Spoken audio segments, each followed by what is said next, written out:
What's up, friends? Smashby's tip of the week number 2 is our second of 4 weeks of my progression to teach people how to get upside down safely and hopefully get more effective being upside down for things like handstand push-ups. Last week, I spent all the time working on wall climbs and building confidence there. We'll talk one more progression of that, and then we'll move into my preferred way of teaching athletes how to safely get upside down when they're facing that way, backs against the wall. Here we go.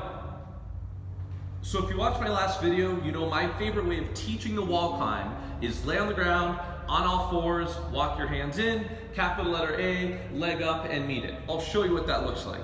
Once we get more confident going in a straight line on the wall, I discuss getting closer and closer to where hopefully only your nose and your toes are touching the wall, no other part of your body.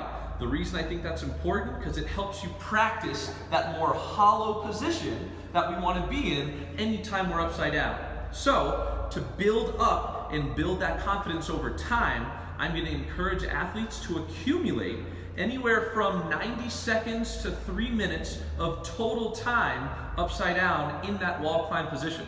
What that should do is help you build that confidence and know how to react under fatigue. If we're in a wall climb and we start to shake, most of us can get down safely before our shoulders give out. When we're upside down the other way, I think that can be a little bit more challenging. So 90 seconds to 3 minutes, nose to toes, nice and hollow is the goal for us to build up before we worry about getting upside down the other way. I'll show you.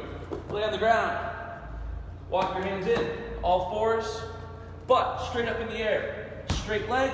From here, walk your way in, only your nose is touching, and build that confidence here. As you start to fatigue when you need to come down, do it. One thing I say to my athletes is, if your body starts shaking, that's its way of telling you it's getting tired. Come down safely before your shoulders give out. Hopefully that progression and building that confidence will make you feel better upside down. To finally work on getting upside down the other way, where your eyes look that way and your back is towards the wall, I love to teach the progression with a headstand first. So, anytime we're on the ground with our head down and our hands back, I always want you to think about making a triangle. What a lot of people will do is make a straight line from their hands through their head to their other hand. To me, that looks like this when you're upside down. Shoulders don't really love being in this position, especially when they're weighted, with your body weight in this case. So I like to think about this as a front rack position, like you're holding a barbell. Head here, hand in front, other hand in front. That's the triangle I'm talking about. So head down, hand in hand. Just learning where that position is a really good start.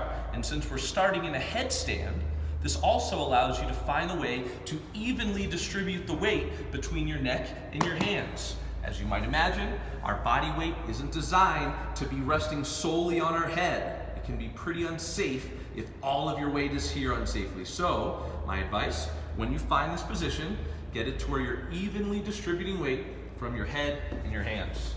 Hands back, head in front, and all we're gonna do is learn that headstand tripod position. That's it. Get your head a little bit closer, find where you need to be, and that's the first step in finding where we're going to set up for this next progression.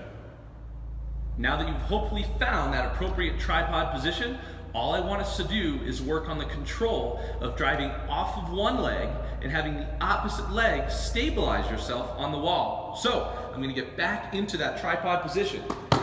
Head close to the wall. And I'm going to walk my feet in as close as I can, getting my butt up as high as I can. Weight is still completely distributed between my head and hands, and I'm going to take one leg and put it as close to the wall as I can and press off of the other leg. I'll demonstrate, but the goal is to get as much power from one leg to throw the other leg into the wall, stabilize it, and then just come right back down. I'm not worried about getting tall at all. Watch. Hips up high, bend one leg. I'm pressing off of this one and control. That's it. If you've got a wall like this that's safe, you can kick as hard as you want. You're not going to break anything. you've got drywall, be a little bit more delicate. But the goal is to build to where you can control the power off of one leg and the stability of the other. From here, boom. Once you get there and you're more confident, then we can work on the progression into a headstand.